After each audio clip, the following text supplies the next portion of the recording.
From Columbia University, the Gray Matters CU podcast is a show about the goings-on of neuroscience professors on campus and the motivations and explanations behind their research. I'm Rebecca Yeh, co-editor-in-chief of Gray Matters CU, and on the show today, Lila Baer talks with Dr. Hart about how the decade of the brain in the 1990s led to decades of neuroscience research uncovering the truth behind drug use and addiction. Okay, so thank you so much for coming here today. I'm really excited. I'm just going to take a second to introduce you. You are a professor at Columbia University and one of the first African-American professors of science to be tenured, which is amazing. You are very well known on campus and off campus for your views about drug use and abuse and addiction. And you are also an author, and I see that in your background, Drug Use for Grownups. Anyway, I'm really excited to learn a lot from you. So thank you again. I guess let's just start a little bit off from the beginning. Why did you start off studying neuroscience? How'd you pick that as your major? Well, I started studying neuroscience because I was interested in helping people who were addicted to drugs.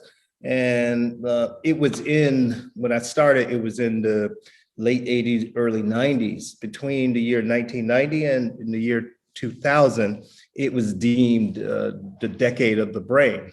So many of us undergraduate students at that time were kind of encouraged to go into neuroscience. And so I was interested in drug addiction and the study of drug addiction from a neurobiological perspective was not, there were limited sort of databases or evidence. And so it was an area that was wide open, and I wanted to learn how the brain worked, and it was an excellent way to learn how the brain worked. So that's really how I started. Okay. So you started off studying the brain, which is super cool. That's also what I'm studying. And then you kind of segued into drug use and studying that. So can you give us a little bit of an umbrella statement about what you study, and we can delve into some details specifically in a minute? Yeah. So what I study is basically drugs or the effects of drugs in humans in a laboratory. So it's like, for example, putting the human in the rat lab. So we have models that are based on laboratory animals sort of studies that try to measure some sort of component of drug taking behavior, whether it's drug self-administration or the social aspects of drug use, but some component of drug taking behavior. Right. Okay. So I'm wondering, from the perspective of someone who's 21, I know that my brain's still forming. Is it okay to, smoke marijuana, not necessarily just to wind down, but also as kind of a crutch? What do you think? First of all, it's not, just it's not my view that it's okay for people to use substances to wind down. That's the American way. That's not, that's what alcohol and tobacco, a number of these substances people use in this way. So that's just, you don't need me to say that. The human race has kind of done that since humans were here. Right. Now, I guess a more relevant question for me relates to this issue of young people and the sort of implied developing brain sort of nonsense that people talk about. One of the things that has happened in neuroscience in the past, 10, 20 years is this sort of popular notion that, the prefrontal cortex, it's the last thing to develop. And so we're concerned about young people and drug effects on young people because the prefrontal cortex, it's not fully developed until late adolescence, early 20s and so forth. It's like, again, a lot of that is just nonsense because, human development, we develop over the lifespan. There are things that we're learning. The brain is changing. That's what learning is all about. So you're constantly and you're continuously developing. And so this notion that the prefrontal cortex, the machinery, really is not complete until that late adolescence, early 20s or so. Prefrontal cortex is important for things like planning, inhibitory control, all of those sort of things.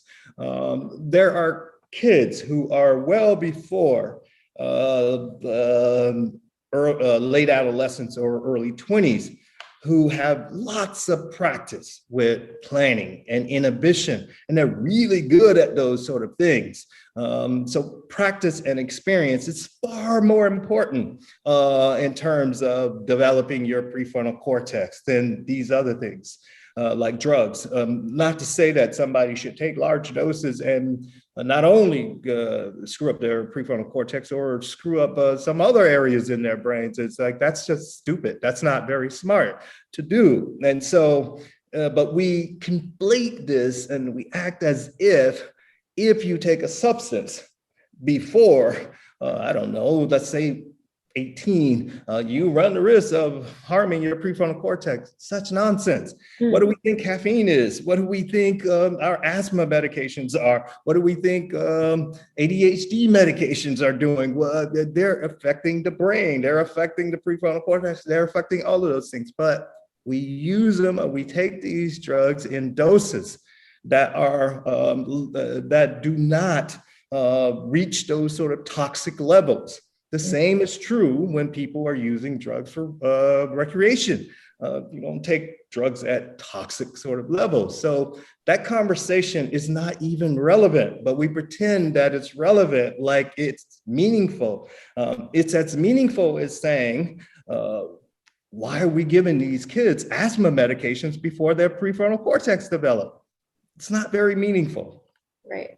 So that makes me think, I know that you're one of the first people to really just kind of break down the stigma around drugs and say, hey, like, it's not all about addiction. That's not everything.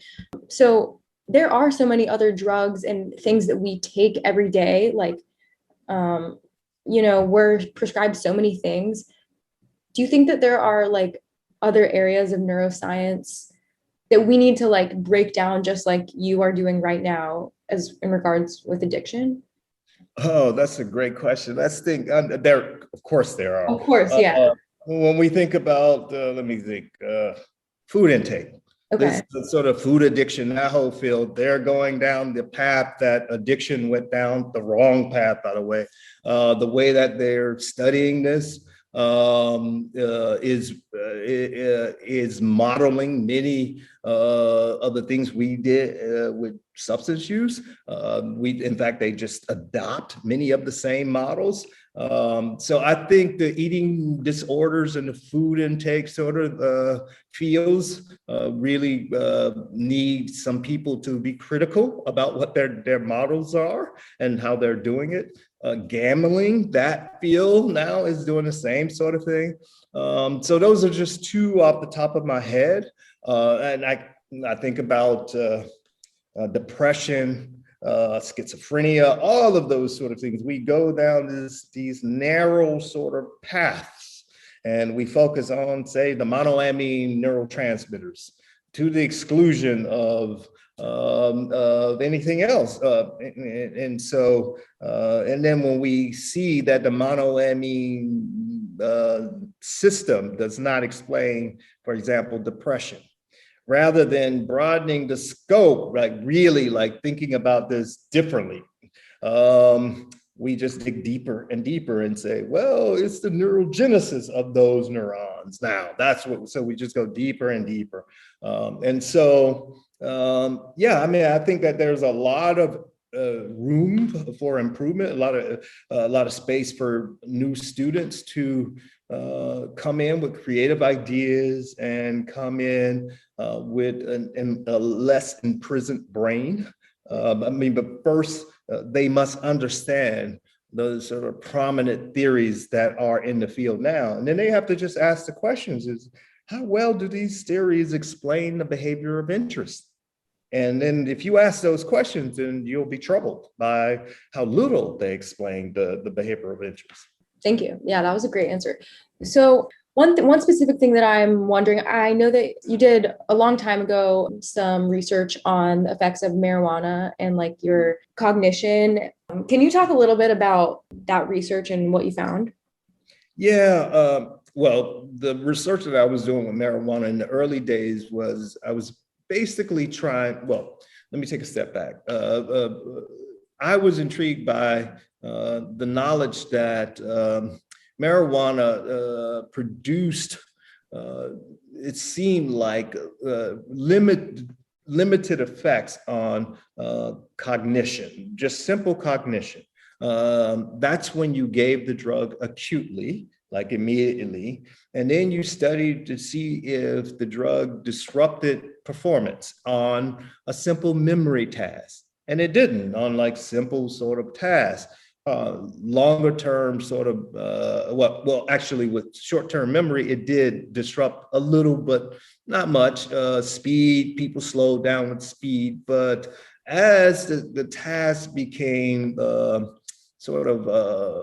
if we thought about higher cognition, people were not, they weren't really tapping those tasks. They were just kind of looking at those sort of simple things, and you saw very little, or you didn't see much. So I thought it'd be interesting to have more complicated tasks, sort of executive functioning tasks, and to see whether or not the acute effects of marijuana would cause disruptions in people who have a history of using marijuana. So these people are not novice. You give a novice a marijuana cigarette and you get them intoxicated, yeah, they will have some problems like you would expect because they're intoxicated. But I thought it would be interesting to see if when you get a tolerant person intoxicated, will you see disruptions in cognitive function? And that was kind of the focus of my early research, and I saw very little sort of performance disruptions. The thing that I saw was primarily was that people slowed down. So they slowed down in order to compensate.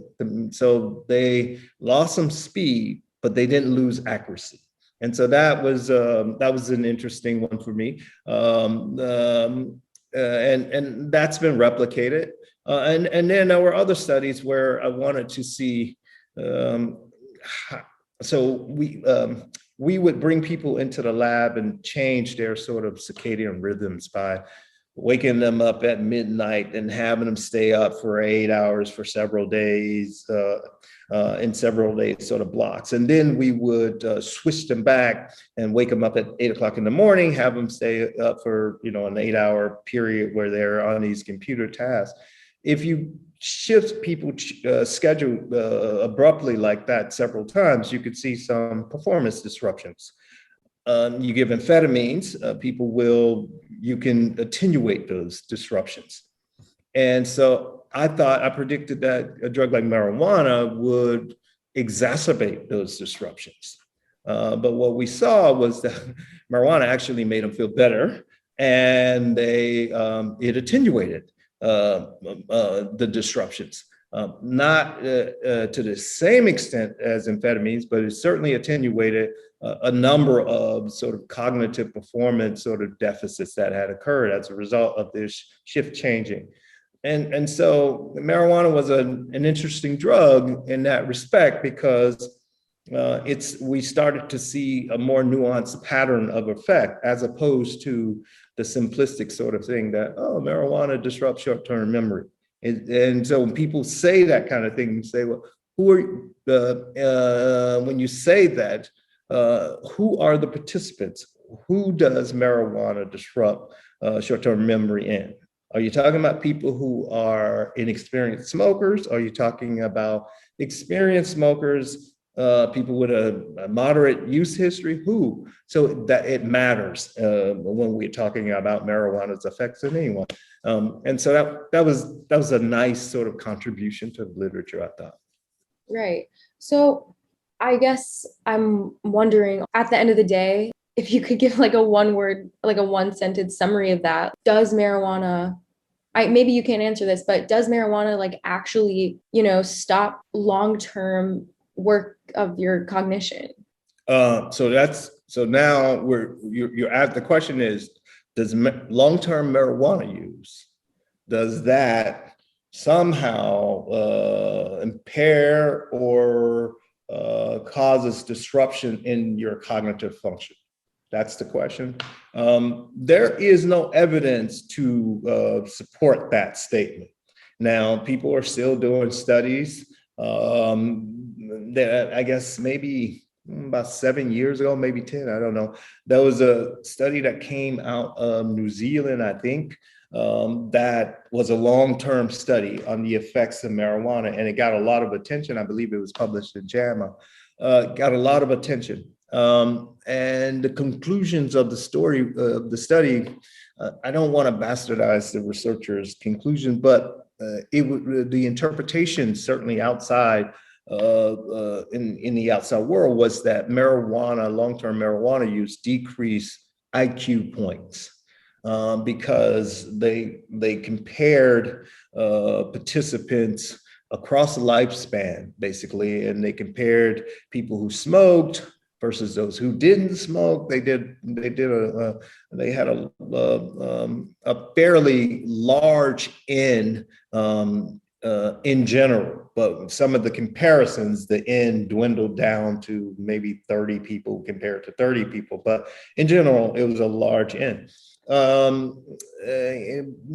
But some people concluded from the findings that marijuana decreased IQ points, because the people who, or I should say regular marijuana use, the people who smoked regular marijuana, smoked marijuana on a regular basis, they had lower IQ points than the folks who didn't smoke marijuana on a regular basis. That was one of the major findings. Now, that was initially or after?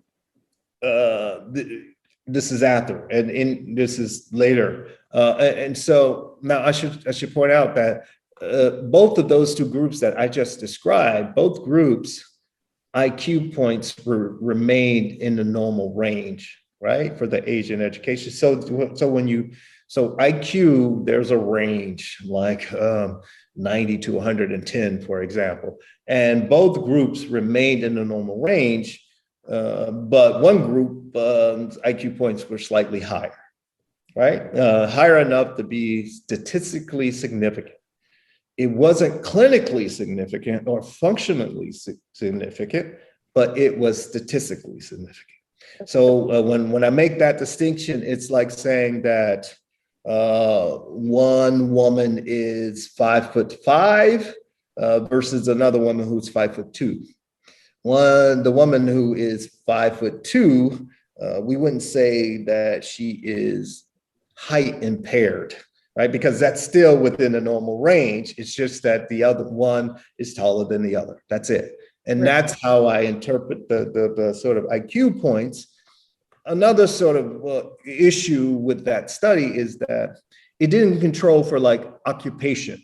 So like if you have people who were working blue collar jobs and not doing very many sort of cognitive tasks like this, versus someone who's working jobs where they're on the computer doing cognitive tasks on a sort of regular basis, then they might outperform the other just as a function of their sort of lifestyle and what they do, and it's not marijuana. So that was one of the issues with the study that nobody really talked about. Or the bottom line is, as I interpret those findings, is that both groups were normal. They're in a normal range. That's the final message. That's the important message. Okay. So on that note, I kind of want to know what your take is on microdosing, and like also just in parallel to that concept, over time, do we know the effects? So microdosing, just to be clear, is when people are taking drugs at doses that are imperceptible, right? And so you take a dose and you don't feel any effects, but you know, over time, I guess people expect to feel some beneficial effect of this. Yeah, I don't know. The evidence of microdosing is so limited because it's such a new phenomena kind of thing. Frankly, I think at some level, I think it's kind of silly. But that's me. I'm thinking about psychoactive substances. you take psychoactive substances to feel them. I mean, and so if you're taking it at these sort of imperceptible levels, I don't know what the point is, but maybe people are saying, I'm going to have some benefit over time. Fine. I just don't, that's not why I would take a psychoactive substance. I take a psychoactive substance to feel a psychoactive substance. That's fair. Okay, well, one more thing that I wanted to just briefly jump into is a little bit about your book. It's right behind you, Drug Use for Grownups. And just to start off, this second part of your title is Chasing Liberty in the Land of Fear. Can you just explain? I know that's definitely a bit of a social reference. Just tell me a little bit about why you named your book that. So Drug Use for Grownups, I wanted to emphasize the fact that I am not talking to children here. Yeah. In the United States, we are a young country. We're compared to many countries around the globe. We're very young. We're adolescent, and we behave like adolescents. And so I'm trying to ask the people who read this book, don't act like an American, but act like a grown-up. Don't act adolescent, please. That's on the one hand, but then when you go to the subtitle, I'm saying, now this is who we claim to be as an American. That is, the Declaration of Independence guarantees all of us these 3 birthrights, which educated people in this country don't even fucking know, but that's another issue. Life, liberty, and the pursuit of happiness. We are all guaranteed that, and it's guaranteed that we can't have those rights taken away. Now, those rights come with responsibility. You don't have the right to have your rights supersede someone else's right. Your rights are no more important than someone else. So you can't say, I'm asserting my rights to disrupt your rights. You can't do that. That's not what this is about. But it's the first promise of the country. It's the most fundamental promise of our country, liberty.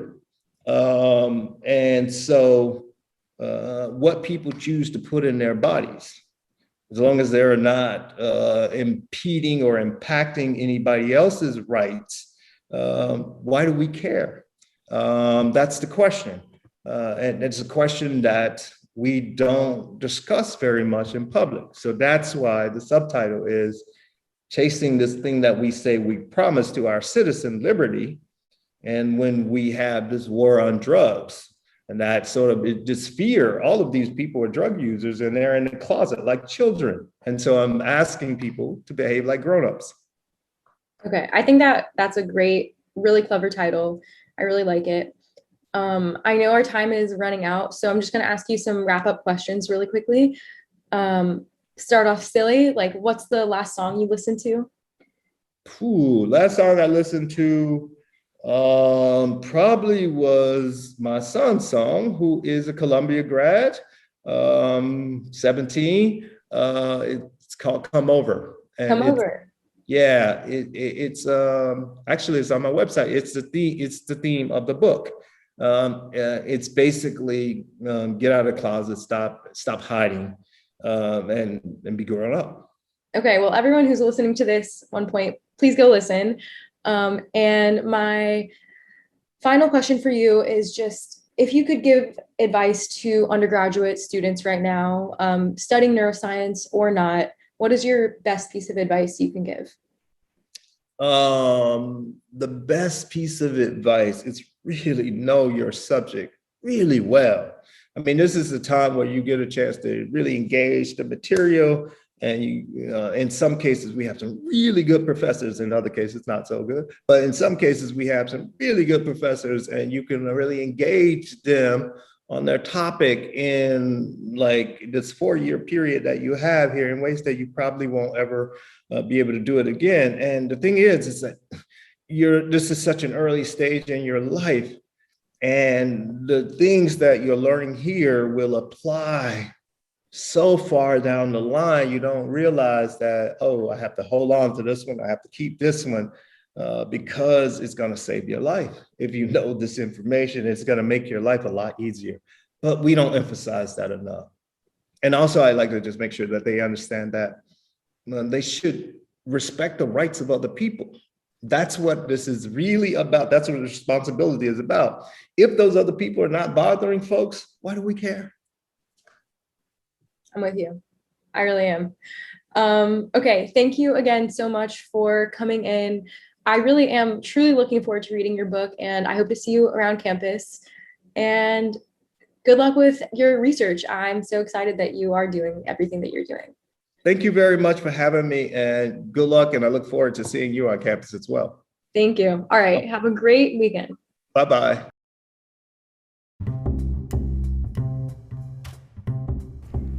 Thank you for listening to this episode of Brain Banter. Make sure to follow us on social media. Our Instagram is @GrayMattersCU. If you want to request a neuroscience professor for me to interview, you can do so at our website, which is graymattersjournalcu.org. This episode was produced and edited by me, Lila Bear. Research was done by Melody Fang and Anna Sophia Rico Rosso. Graphic design was also done by Melody Fang. Our production staff includes Sam Hutchinson and Mariana Mosin. You've been listening to Brain Banter by Gray Matters Columbia University. See you guys next week.